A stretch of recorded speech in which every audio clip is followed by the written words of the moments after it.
Bonjour tout le monde. Welcome to another episode of the Point of No Return podcast, the show where we go behind the scenes to better understand the secrets and strategies of the most interesting Canadian technology companies.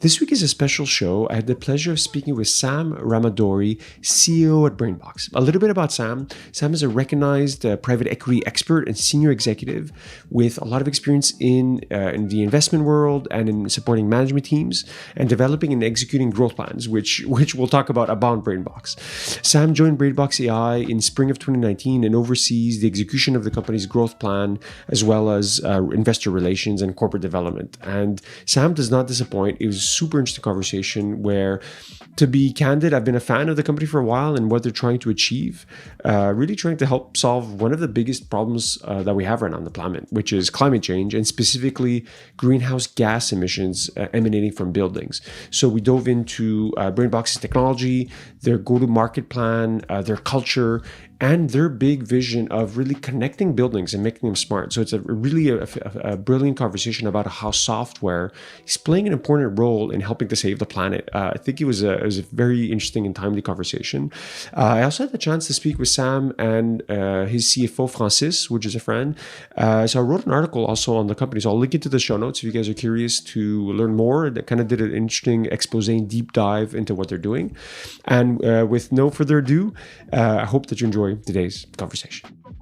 So, Sam, thanks for being on. A lot of stuff to talk about. I think a natural place to start is green energy, right? This, like a lot of investment, a lot of talk in the recent years about climate tech as an area of investment and focus, particularly one in the tech sector. So, curious to hear about, we're late 2022. What's the state of this space today? How early is it? I like your thoughts. Obviously, CEO of an innovative company in this space. How do you think about it? Yeah, sure. I mean, I think if we look back um, from an investment world perspective, there was a wave of venture funds that went into clean tech in the early 2000s, and that didn't pan out quite well.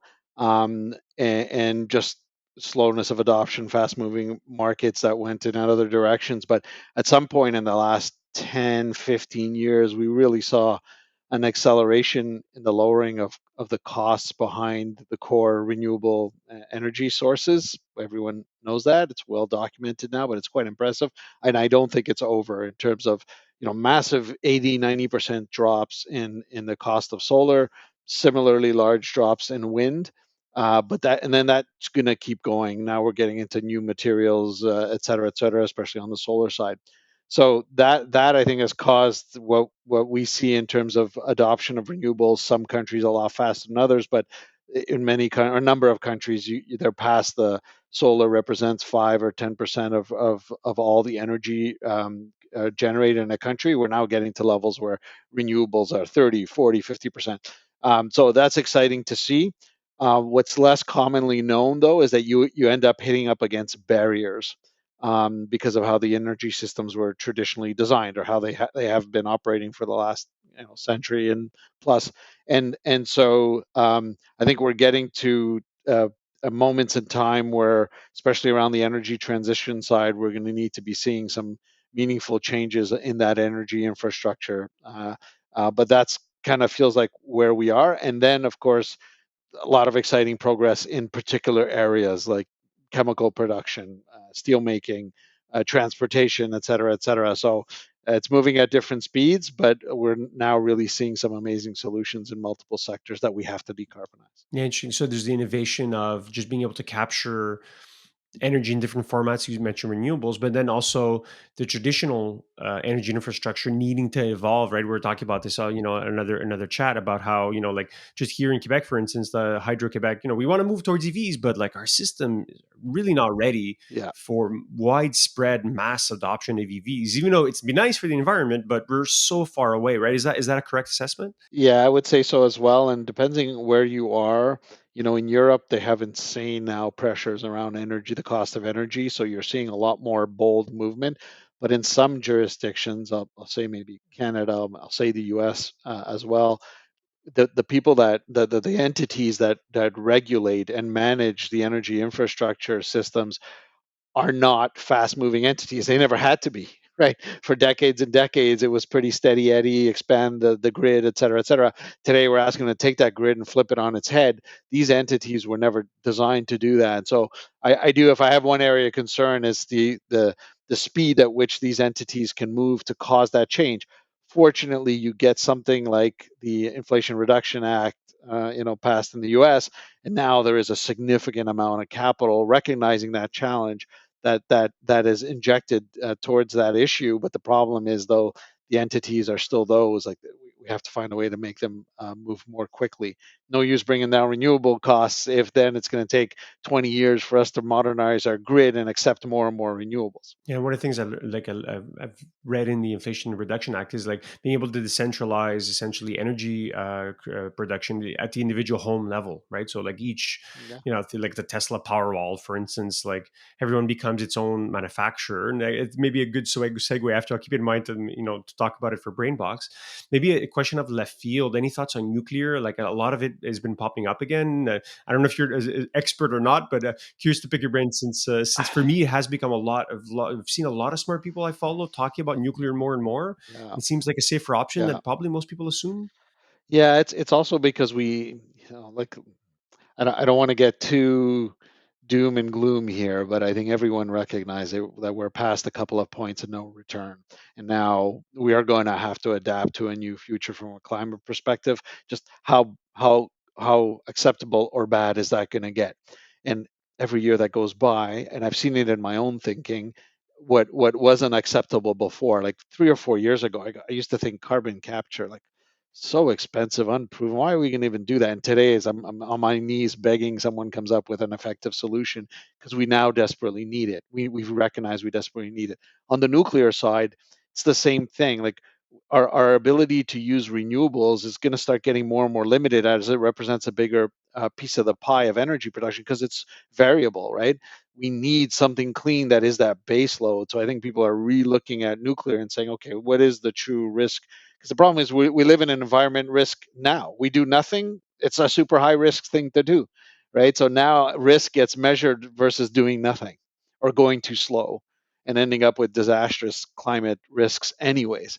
So I think we're all measuring the risk around these differently as time goes on. Then of course they're innovating more modular, smaller nuclear, getting to other energy sources that might be safer. Like, a lot of things going on at the same time. Yeah, yeah. Like there's so much like activity, innovation happening, but at the same time, you said doom and gloom. It's like we're slowly marching towards the end of the world potentially.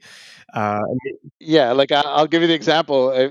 Me deciding what kind of sprinkler system to put in my house changes dramatically if my house is on fire or it's not on fire, right? That's the extremes. If it's on fire, I'll do anything to bring water and throw it everywhere. If it's not on fire and it doesn't feel like it, I won't spend a ton of money. So the problem is, we're getting closer and closer to the fire scenario. So we got to start really pulling all kinds of levers. Yeah, yeah. We're gonna talk about human ingenuity maybe a little bit on this interview, right? Where it's like I think that's the only solution is us innovating out of here. But maybe a personal question: you Yeah. spent like a lot of your career in the elite world of finance, private equity. What made you think about the shift? Going back to being an operator. Was it? Yeah, I'm just curious to hear you about that. That moment in your life. Yeah, no, I mean, I spent most of my career on the investment side as well. I think what it's kind of come together for me at this stage of my career, because in the past, I mean, I was never a super high tech focused person, right? Software, materials, whatever it was. We were investing in fairly traditional businesses, steel making, pulp and paper, manufacturing, right? So I know those businesses. I've been involved in those businesses, very directly and intimately. Um, what really attracted me to BrainBox, and I think it brought those two worlds together. So here is the application of AI in one of the most traditional sectors out there, which is the heating and cooling systems of buildings. I mean, there's nothing more traditional than that. I'm exaggerating a bit, but it qualifies as a traditional sector. But when you do a bit of learning, you're like, this is a huge consumer of energy globally, and we need to do something about it. And then comes along AI that brings capabilities we never had before and can make an impact in a very scalable fashion. That's kind of what got me excited, because the technology came to me in a sector that I understood better, right? And that I knew how hard it is to impact on. Like, I mean, I think I can develop and deploy an app on a phone a million times faster than you can change how we make steel, right? And somehow the world is now coming to the point where technologies are coming to these traditional sectors. They have to, and so that's how I kind of had that moment of excitement and saw what the team at BrainBox, was working on and developing, and hence why I jumped in. Yeah, it's a great story, man. That's a great story. Well, maybe to give the quick pitch, then what is BrainBox? If you mind just explaining, Sam, a little bit what the company does. Sure. So we tackle one of the big energy consuming categories on the planet that, frankly, we rarely think about. So as opposed to our cars, we get in them every day. They're nice. They're almost objects of status. We like to take care of them. You never think of your heating and cooling system unless you're cold or hot in your house. It's not something you brag about. You don't touch it every day, so on and so forth. But in the background, it is an enormous energy consuming category on this planet. So something has to be done in that category from a climate perspective. Um, Buildings, the challenge with buildings where these systems are working, when we think about cars, there's a natural replacement cycle to cars every 6 7 years, right? You're thinking about a new car. Well, great, when electric vehicles are readily available, charging stations are there, and the cost comes down. Next car is going to be electric. Fantastic. Buildings, most of them you see around you will be there when I'm dead and you're dead. Sorry to be doom and gloom again here. I don't mean to fall into that trend, but that's it. The buildings are there. The amount of new buildings we build over the next 50 years is only going to count for a small-ish portion of the buildings that are already there. So it's good to work on new materials for buildings, make them more efficient and everything. But if you don't deal with what we got, you haven't solved the problem. So that's the state of play with buildings and their systems.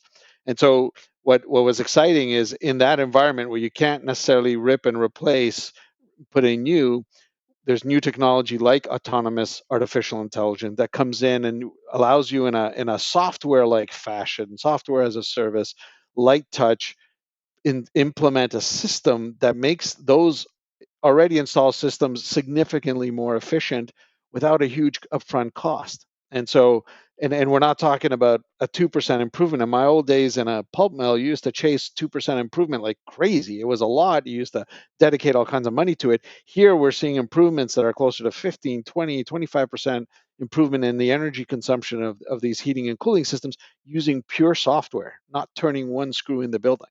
I mean, that's powerful. It's a powerful impact that is scalable. And so that's at the core of what BrainBox does, is using autonomous intelligence, artificial intelligence, to make these systems much smarter. Yeah, it's wild to hear the step change, right? When you hear these very traditional asset classes, and I forget how much like real estate represents in the economy, but it's like I don't know if it's number one or number two. Huge. Number two. Yeah, exactly. Usually number one, people debate, but it's up there. One, two, or three. You decide. Yeah. If you could move the needle by such a big driver, right? You can imagine what that does to an industry, right? It completely upends it. So maybe if we double click on BrainBox, the technology, your business model, right? So my understanding, correct me here, Sam, is you provide a software layer that gets installed within the HVAC system. The operator of the building remotely or in person then turns the knobs and dials to kind of set it up, but then it's all on its own. It monitors heat signatures, people coming in and out, and then adjusts the energy consumption and basically saves money. Right? Is that the Yeah, so you got it. You got it 90% there. So ultimately, what we're doing, AI takes a lot of computing power. So ultimately, we're taking the data from the building, moving it to the cloud, and they're marrying it with the external data that's impacting the building. Weather is the clear one, but then the utility rate structure, what you're paying for energy, is that energy clean or not clean? Occupancy data, is it available? So bringing that data together into cloud so that the AI could use, using deep learning to learn specifically that building. And then the big leap really was the autonomous control. So the other challenge with a building's heating and cooling system, I mean, your car has a steering wheel, a brake pedal, and an accelerator, largely speaking. The problem with an HVAC system is a 30-story tower will have, like, I don't know, several hundred individual components of that HVAC system, from a big boiler in the basement to a pump and a fan and a damper. There's hundreds of them. Like, how do you even begin to control them? Well, that's where AI, in terms of its autonomous ability to learn the building and then control every one of those little pieces of equipment in real time, while you and I are working or sleeping, it's doing its thing. That's the big step change. And so it's really being able to take that data, using the computing power available affordably now in the cloud, and having the capabilities, these powerful capabilities that AI brings, to make decisions in real time that we just couldn't achieve using traditional rules based programming, or can afford to have 20 people in the building constantly monitoring these 300 or 400 or 1000 pieces of Yeah. equipment. Right, that's ultimately what AI is bringing: great capabilities at a very affordable cost. Yeah, so you guys have like a data science team. You're using deep learning, and then basically using that algorithm to learn on the fly and make adjustments for at a per building level. Exactly, and it gets quite granular and a little bit crazy when you think about it, because you have a building. Of course, there's the portion that faces south is different, behaves differently than faces north. Well, the AI is modulating each room in essence differently, based on how it's getting impacted by outside weather and all of that. And if the sun is shining, but in 2 hours the clouds are coming in, it's going to know that. So I don't have to cool it as much as if it was going to be sunny all afternoon. So the permutation and combination upon which it's optimizing are actually, it's a little bit insane, really. But that's the capabilities. It's kind of like that self-driving car, right? It's got to make millisecond decisions. Who knows what's coming at it? That same kind of capability is why it makes it significantly more efficient than today's Yeah, system. yeah. Is there maybe left field questions? Like, I imagine right now you're selling to big real estate conglomerates, individual buildings, shopping malls, etc. But have you ever worked with like the OEMs directly? So like a, like a Johnson Control, if they make their machines express it smarter or implement their software directly, will that make an even bigger change, or is it really just let's work with what's already in the buildings and that's been the focus? Well, yes, we do interact with some of the OEMs in the industry. I think we try to keep open dialogue with all OEMs in the industry, but we do have deeper relationships with some. I mean, I think the concept of this autonomous building is becoming more and more known, cited, used. You'll see the term more and more on the websites of people in the industry, including the OEMs, because people are recognizing that capability is there now, and there's a material step change that we can make in the performance of the building. So for sure, we're engaging with the industry. Ideally, we find a way to connect to their systems, so that every time they're selling a system now, that capability to connect to this intelligence is already there. So yes, we're interacting with some members of the HVAC community. Um, I think we do so not just with some people like the OEMs, but also suppliers, people that are working on the ground day to day. Utility companies have a word to say, et cetera, et cetera. So it's an ecosystem, right? The problem we need to solve, it's an entire ecosystem, and so we're always open to collaborating. Yeah. The one thing we had mentioned in one of our conversations was this notion of like prehistory to history. I feel like you're telling me like of all the data being collected before, let's say, the advent of a system like BrainBox was basically every day it just flushed down the toilet. So if you could expand on that point, explain it a little bit better. Sure. I mean, in this era where data is so valuable, it almost seems criminal, frankly. But the industry is such, kind of like cars as well. Like, people like Tesla changed the game. You have a car, I have a car. It collects so little data, and that's it. Whereas, Tesla is there collecting data off of every car, every minute it's being driven, et cetera, et cetera. So it changes the game. Well, same here in the industry. Here, the control system, the computer that's managing this complex HVAC system, is collecting data every day from that system to make decisions. At that moment in time, it needs the data to know, I got to cool that room down. Let's turn on a fan. Let's cool some air, et cetera, et cetera. That data gets kept in that local control system computer. And then when it runs out of space, it gets overwritten. And if you close your eyes and think of all the buildings in the world, think of all that data being generated, you use that moment in time. And then within like maybe a day, a week, 10 days, when the thing runs out of system and overwriting with new data, it throws it all away. So it's just an enormous amount of data globally being generated and then flushed down the toilet.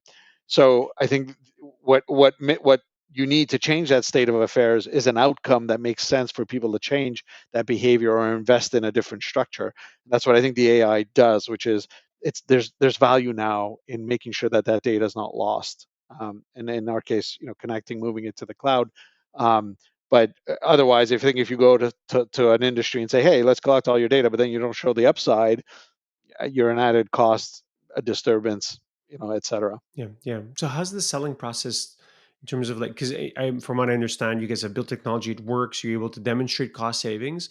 Has the conversation still focused on cost, but with a lot of the renewed focus about things like ESG, etc.? How's that conversation when in the sales process? How's it changed? For sure, it has changed more than dramatically. So when I jumped on board 3.5 years ago, and we were a smaller team, so that we were just selling ourselves. We didn't have an official sales team. Did a lot of selling, and for sure, the conversation back then was mostly around, okay, what's your cost? What's the potential savings? What's my ROI, return on investment? And so that was almost the entire discussion. In 3 years, that has changed completely, and surprisingly so, and that's a good thing. And so what you have is now discussions around, well, I'm getting pressure from, if I'm a real estate investment fund, I'm getting pressure from my investors to show them what our sustainability plan. If I'm a tenant now, I have my criteria of why I'm looking at 20 different spaces and which ones fit my needs. And a part of that criteria list has, does this building have a sustainability plan? What's the energy intensity of it? So on and so forth. In many cities around the world, and it's a growing number, you're starting to get many in a growing number of cities around the world, you're starting to get regulations. A famous one is called Local Law 97 in New York, where the buildings get rated, and then if they're not improving every year or getting to a minimally acceptable rating and then improving every year, they're going to get really meaningful fines. So everything is pushing that discussion to say you can't just ignore and operate like we used to in the past. Part of your business operations has to be, how do I improve the carbon footprint of the business I'm running? I'm actually quite shocked at how fast that discussion has changed, and it's one of the positives when we think about the entire climate Yeah. challenge we're Is your facing. biggest constraint today just like selling, go to market, essentially convincing, like very a slow moving industry that's very traditional, like you mentioned, that flushes away all its data, yeah, to change its behavior, to be able to convince them, and essentially, your go to market, I imagine, is constrained a lot by that. Curious, and then maybe as a corollary, how you're addressing that, if that is the case. Yeah, I mean, I think it's double. So as you can tell from the huge amount of money and the time it's taking to get to the self-driving car, right? There are incredibly talented teams working on it. It's hard, so it's taking time for sure. Same with our technology. Now we're fortunate enough that our technology doesn't really put people's lives in danger as opposed to the self-driving car, and so and we are dealing with an asset that's not moving, and so on and so forth. So we're able to move more quickly in terms of getting a product, but it's in constant evolution, right? It is a Autonomous AI is a hard thing to tackle. We have, I think, I'm very proud of the team we have. It's a very large tech team, and we're tackling and making it better every day and trying to get to new buildings every day. So we used to deal mainly with large office and say real estate and retail or shopping mall, and today we're getting into smaller retail stores and maybe a smaller school, and but that the asset base is complex. Like there's no commonality in these buildings. There are a few large players that sell the control systems into it, but building by building, the setup is unique. Depends who set it up, the age of the system, what shape it's in. Does it, like a small retail store won't even have a system? They'll just have an old school thermostat. So there we have to do something different. So over time, we've had to evolve, and we're constantly, like any new technology, we're constantly getting better and better. So that's helping speed things up for sure. The people we worked with at the beginning certainly had a different and harder experience than someone we're installing with today. So the nature of disruptive innovation. So that is the one side of it. The other side, as you mentioned, it's not a sector that's used to adopting new technology. I mean, if you're in the world of telecom and you're not constantly looking, through 4G, 5G, et cetera, you're gonna be out of business. Real estate has operated for a number of decades and never really had to move that fast in terms of technology adoption.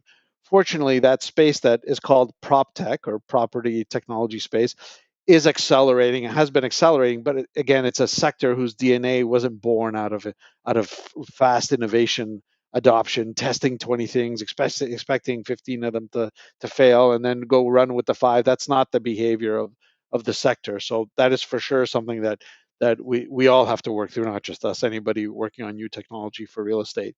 Uh, Fortunately, though, we are seeing mentalities change there. Yeah, I want to go back to that concept, Sam, of like turning the lights on, kind of like we're going from, we don't look at the data, it's collected, to now we have access to it, it's stored in the cloud, not just one building, multiple buildings. Have you thought of a, like a more medium or longer term vision for what BrainBox can do, like once you guys have like reached a certain scale with and collecting all this data? Yeah, I think the exciting part for us is buildings being such a large energy consumer in the energy grid ecosystem. They occupy a special position. Okay, and so when we talk about our energy transition, we want to go to renewable, as we mentioned earlier on in our discussion. There's physical challenges there that are not, they were certainly less commonly known. Now they're being discussed more and more. When you change an energy system from a big coal plant or a big hydro facility or a big nuclear plant, always on, always generating electricity. It goes down a pipe, it gets to our home or our businesses. It's always there, it's always available. You and I, when we get home and switch a light on, how often does it not turn on? Never, unless there's a power outage. But it's always there. The energy is always there. The problem is, as we're evolving how we make the energy and we start adopting energy sources that are more renewable, like wind or solar, where it could not be generating for parts of the day, that we have to change the whole system, because now the source of energy is much more fluid. We have to make the usage of energy also flexible and fluid. And so, what we're excited about for buildings, which again is a big energy consumer in our society, is now those buildings today, they just consume energy. They don't know, whether the grid is under a moment of stress, where the energy is coming from. Is it clean or not clean at the moment? Or is it renewable or not renewable, fossil fuel driven? They don't know any of that. Well, what we like to think is that we're taking that building and just waking it up and making it more intelligent so that it does know, how much am I paying for energy? Where is it coming from? Is it cleaner? Is it less clean? Is the energy grid giving me a signal that says, hey, the next couple of hours we have a problem, so we need the energy consumption to drop? Well, when a building is static and closed today, it won't do anything. It won't know. But when you actually like wake it up and make it this AI that's self-learning and self-adapting, you could take 100 of those buildings or 500 of those buildings and then have them behave together to say, when we get that signal from the utility, when the clouds roll in, the wind stops blowing, and we're a moment of stress on the energy grid, that then those 500 buildings can react together and lower the energy consumption for that period of time. It could be an hour, it could be 2 hours. But either way, they're intelligently responding to a signal they're getting of a problem on the energy grid. I mean, that's what we want to bring to this huge energy consuming category in our economy. We want to wake it up and make it a participant in the energy transition that we're all going to have to push in the coming decades, I guess. Yeah, it's a wild idea. It's wild, right? When you think about like the building itself can almost become, instead of just being a customer, it could become a supplier to a certain extent, right? If there's like an overabundance of energy, you can store it in batteries, I imagine, and then pass it back to the grid. What's exciting though, to us, the battery, the building is the battery, because a building is storing energy in it by the fact of its thermal behavior. So if you think about it, you could, let's say you're comfortable at a two, in a band of between 22 degrees Celsius and 24, or in Fahrenheit 72 and 76. Well, you could be heating a building up to just about 76 and then turn off your HVAC system for a while, and then the temperature is going to start gliding down, right? You'll still be comfortable, you're in your band, but you heated up that building and then you're coasting. That's like a battery. So to us, what's exciting is, instead of building new batteries or using materials that costs a lot of money, et cetera, we're taking an asset that already exists and treating it like a battery, so that when it needs, because there's something to say you can deliver energy back to the grid, but it's just as good not consuming energy that you would have. It's a bit of a different concept. People are not used to. They think the flow of energy has to be in or out.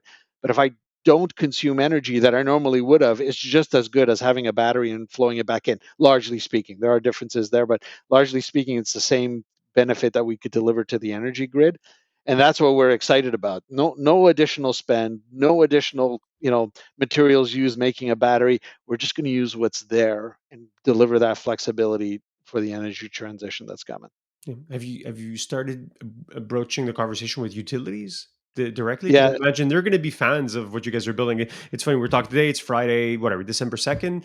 There's a news article in the local Montreal paper about, hey, you're gonna have to not use your dishwasher today, or like say warning of like basically peak energy usage already for winter. So it's already making headlines. I imagine that utilities is going to be a stakeholder. It's going to be very interested in what you guys are doing. Yeah, and look, we are both sitting in Montreal, right? If I'm not mistaken, and we're very fortunate in our province. We're very green in that it's all hydropower. The vast majority is hydropower, and a certain abundance that we sell it outside of our province. That's not the case in many or most jurisdictions in the world. Look at what's happening to Europe. When the pressure to get off of gas is huge, they're going into a winter, concerns about just keeping homes warm, businesses warm, et cetera, et cetera. The need is even far more dramatic outside of where you and I are sitting right now. So there's certainly utilities also, a fairly traditional sector. Usually, there hasn't been massive evolution over decades, but now they have to. And we're certainly seeing in other parts of the world a lot of proactivity from the utilities to try out new technologies that can deliver what we were talking about before, that flexibility, that demand flexibility. And so we are in discussions to talk about doing initial pilots with a few utilities in different countries, especially areas that are under more stress than we are here. But yeah, that world's rapidly evolving. What do you think about different markets? Like you mentioned Canada, maybe US, or maybe if you at a more granular level, certain European countries. How do you see your go-to-market expanding based on different markets? Yeah, I think the one lucky thing that our technology affords is the ability to plug into different countries without having to set up. Like typically when you have a business and it wants to grow internationally, you have to think about, do I need to open an office there? What's the local staffing needs? So I think what's cool about the advent of the cloud, AI, edge computing, is that we could, when we get a building in another country, and we're in, I think, upwards of 20 countries today, when we get a building in another, we're not sending a whole team there. We're not setting up an office. It's literally plugging that building and connecting it to the cloud. And we do so using an edge device or some drivers. And typically we don't go to the building. And so that allows you to reach many parts around the world, which is exciting because the problem is global. Climate is a global problem. And what's the point of making our own buildings efficient in Canada or the US or Europe if it's not happening everywhere? And so we're definitely already doing the reach internationally in terms of growing and quite flexible around it. So disastrous year in Europe, Ukraine war, et cetera, causing a massive jump in energy prices to the point where for a household it feels like you're getting a second mortgage, not a utility bill. The need is more dire. So certainly we're paying a lot more attention to European markets at this moment in time. Yeah, as an example. Maybe to talk a little bit about you as the leader of the organization, right? Like you're CEO, you've taken over the role now in the past few years. How does it? Any lessons from guiding a team? Obviously, building a very innovative product, but also in a very uncertain industry, in the sense of like you're not building something like that's been around. It's something completely new. So there's huge portion of uncertainty. So any leadership lessons, from being CEO so far? Yeah, in that environment, you're bound to make mistakes. That's a lesson one, right? What I mean, what's been really interesting for me is, as I mentioned, my background was typically in more traditional sectors, and here I am working in a cutting edge AI application, et cetera, et cetera. But that AI application is touching a traditional sector, and so to some extent, I at least can feel what a traditional sector, how it can react, where the barriers can be, slowness to adopt, et cetera.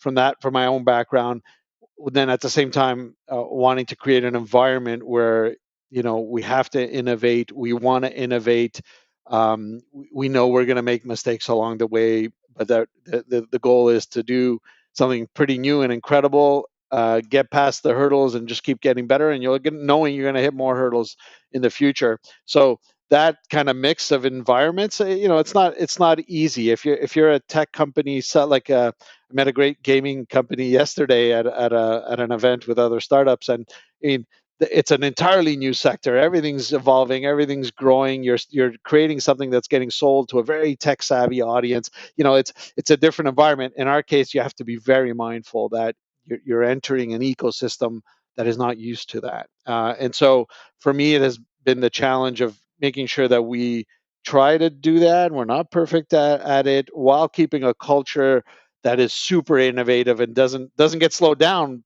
by the traditional pace of the sector. Like, we want to keep pushing the envelope. We want to keep developing, first in the world type solutions and technologies.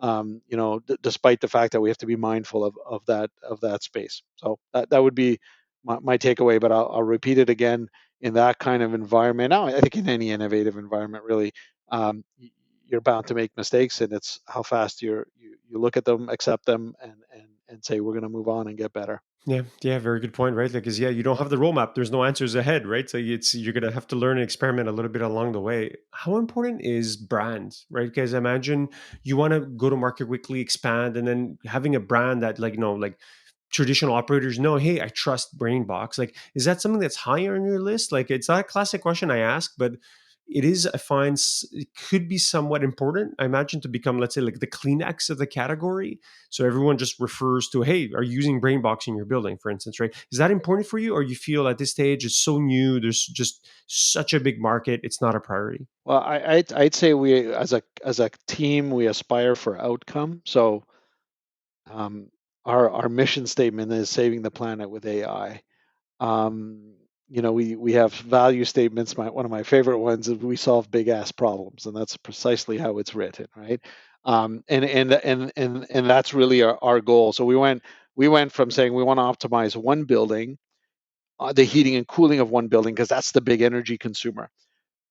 We could have then said, well, why don't we go and do something with the lighting? Well, we decided in a building. We decided not to do that because lighting it's a piece. It's not as big as heating and cooling by far. And then with LED, it got smaller. So we could have just gone to an adjacency in the building that's right there.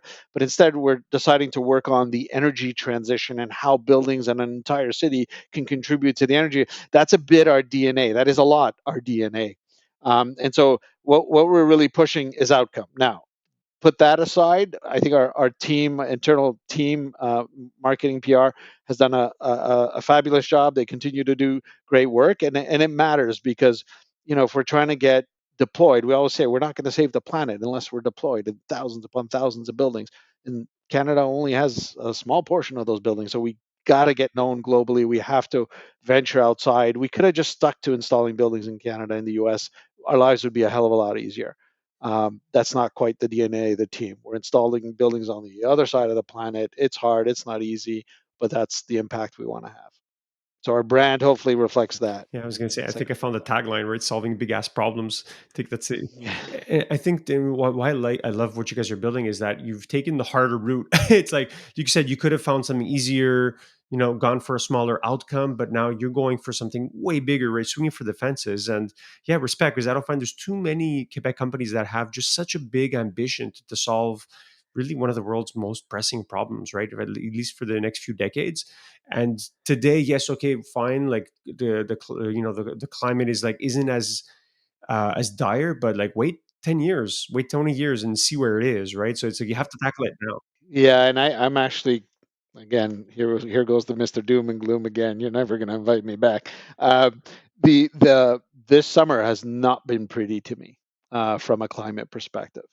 Like, uh, as you read more and more, I guess you pay attention to it more and more. But there have been severe droughts in way too many places on this planet. Like, when the River Rhine in Germany, is down to minimal levels. The big River Po in Italy is, almost dried up. The Yangtze River in China dropped significantly. Lake Mead and Colorado River dropped significantly. It's like there are way too many of those events happening in one summer around the world. You're supposed to have a drought in one or two or three places in the world, severe, record breaking 50-year drought. It's only supposed to happen every so often. This summer, it happened in a lot of places in around the world. Unfortunately, I find the media doesn't report that enough. They report each individual event, but not enough reporting when we're sitting back and say, hold on a second, it's a lot worse than we think in many parts of the world. So I am frankly more concerned, now today what we're going to see in the short term than even thinking in 20 years. 20 years it will be bad. Unfortunately, it's already happening as we speak. Yeah, it's already bad. Yeah, there's already wars that happen, right? Like the war in Syria is partially because of climate refugees, right? Like droughts that happened, people moved, and then civil Yeah, unrest, and yeah. like it gets reported as civil war, but like what caused the civil war, right? Like, Yeah, and then look at Pakistan, right? Like a third of the country really underwater. We were fortunate enough to join the delegation going to COP27 in Egypt just a few weeks ago, and the one stand, countries have their own booths or pavilions, et cetera, et cetera. And the one tagline that hit me the hardest was the Pakistan's tagline.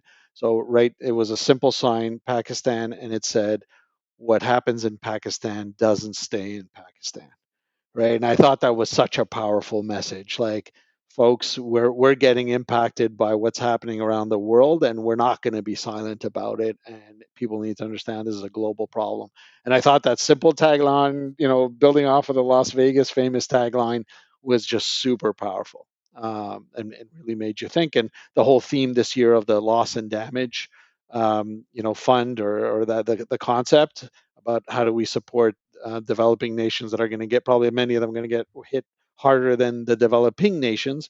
It's same theme, right? So to be thought about. I wasn't going to ask this question, but like you brought it up, how quickly have capital markets adjusted, right? So if you put on your old hat, right, your old, like working in PE and VC, do you think that funding, public private companies, like, is there enough money going in the space? Do you think, what are the gaps there? Yeah, for sure. There is definitely a ramp up in, well, okay. You start from the big asset managers. There's a BlackRock, occupy the biggest asset manager in the world, I guess. They're very vocal, a part of the discussion around climate change, sustainability in general, and cascaded down to their various funds to some extent. We're still learning and evolving as we go along. I think they've even changed their tune on some topics in particular. Like they used to say, okay, we're going to get out of oil and gas, but the problem is you get out of oil and gas, and then it ends up in the hands of an investor that cares even less than you do. So then, is that really a good outcome? So we're still trying to figure it out, but at least we're seeing movement. We'll say this: we were also at the COP26 in Glasgow last year, and the general feeling and what you hear is like, governments are not moving fast enough. At the very least, businesses seem to be moving. Again, not fast enough, but they seem to be moving more quickly than government. So it's actually the business sector which may cause more change faster, or it seems to be causing more change faster than governments are. Let's hope the governments catch up. So on a broad global basis, which is, I think, a hard challenge to make it happen, obviously for many geopolitical reasons, but that's definitely at the high level. Then when you talk about money going into the space, it is rapidly growing. So right now we're living through a moment in time where the venture capital market is in a trough, right? A less exuberant period. Well, I can tell you though, the money going into climate tech has not stopped. The growth is continuing tremendously. New money going into the sector, supporting ideas, even if some of them are longer term, et cetera, et cetera. That's a positive trend, but I think it needs to grow exponentially too. Like it needs to get X times bigger than it is today. So let's hope it doesn't stop. But that's also a positive trend, right? Yeah. So you mentioned the private businesses. So yeah, hats off to the BrainBox, and you guys are pushing. Yeah, yeah, private business, but even like, we're excited as an innovator. We want to make change. We want to, but if GE doesn't move, well, BrainBox is not is a tiny fraction of its size. If they don't move, then we'll never get there. So it's good to see even the large corporations that have entrenched businesses that have been there for decades are feeling like they're causing movement. That's an encouraging Yeah, trend. yeah. Sam, I could probably bug you for hours on it. This I find this topic fascinating and what you guys are building. So continued success. I hope to have you on again for a round two when you're further along saving the planet. I think we'll need it. Final closing question, Sam, is if people want to learn more about BrainBox or reach out and connect personally, what's the best way? Sure. We're pretty active on LinkedIn, so BrainBox AI. Quick search will get you there. Our website, brainboxai.com, as well. We do put out some videos as well. We're not that prolific, but we have a few on YouTube that helps describe visually what it is we're doing. And look, we try to be part of an ecosystem that causes change. We hope that if you're coming to look at us, you also want to be part of that ecosystem that causes change. So come and check us out, but check out also many of the other climate tech companies that are doing exciting things. Sam, We all have to win. Yeah. Thank you so much for your time today, Sam. As always, thanks for listening, and don't forget to subscribe. If you want to learn more, check out thepnr.com.